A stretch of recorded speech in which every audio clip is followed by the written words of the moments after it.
I already caught my fish, so I'm just washing it. I started with the tails because the tails doesn't have dirt inside like the centers, so just wanted to wash the tails first. So for the center fish or center body part of the fish, I have to remove all those internal organs of the fish, and because those ones usually have blood in them, and I think they are like the feces of the fish, so we don't really need them. So this is me just washing the center thoroughly so that we don't have any of them in the fish. Okay, so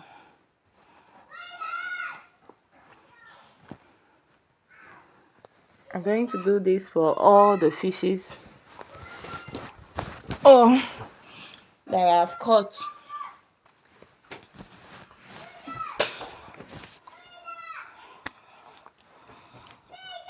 So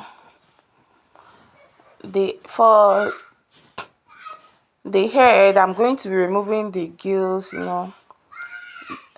I'm just going to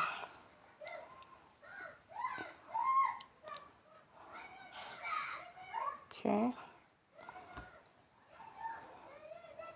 So I'm still washing the center of the fish.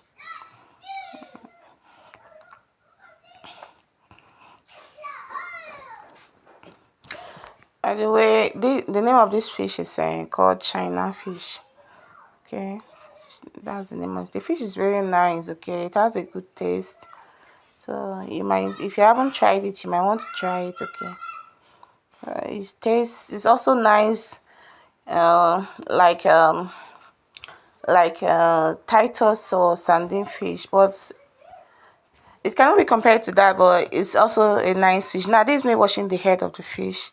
So I remove the gills, and whatever dirt is there, I will remove it.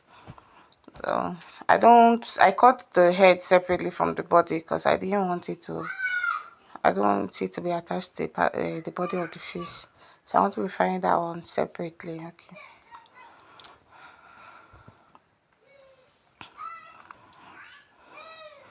So I have to clean it very well. This is me removing the gills again. So I have to make sure I clean it thoroughly. Yeah.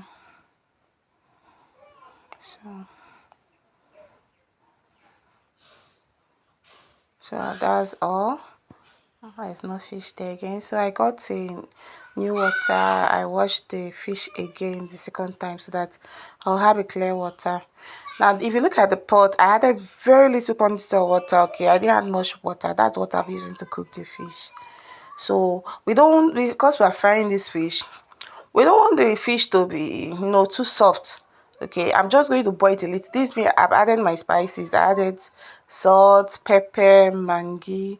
I didn't add more spice. Okay, it was just 3 spice here: pepper, the grinded pepper, the mangi, and I'm cooking it now. Yeah, so this the fish after cooking. I didn't waste time. Okay, I just allowed it to boil a little and I brought it out. So we'll be frying the fish now. Okay, we're frying it. If you look at the fish, none of them are scattered. They're still okay. So I put the oil on the fire. Please let the oil be hot.